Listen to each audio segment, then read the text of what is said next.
In this video, I'm going to show you how to get special parts in Once Human.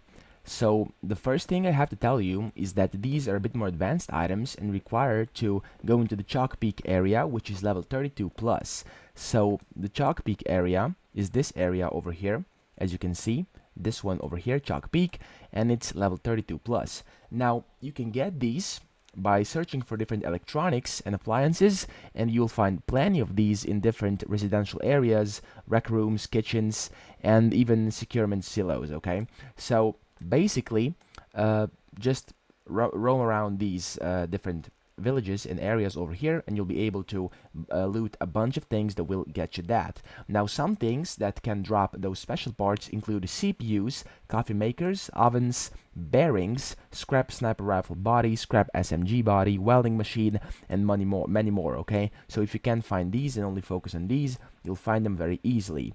Now, that's how you basically get those special parts in Once Human. I hope this video helped you out, and if it did, please subscribe to the channel and help me out as well.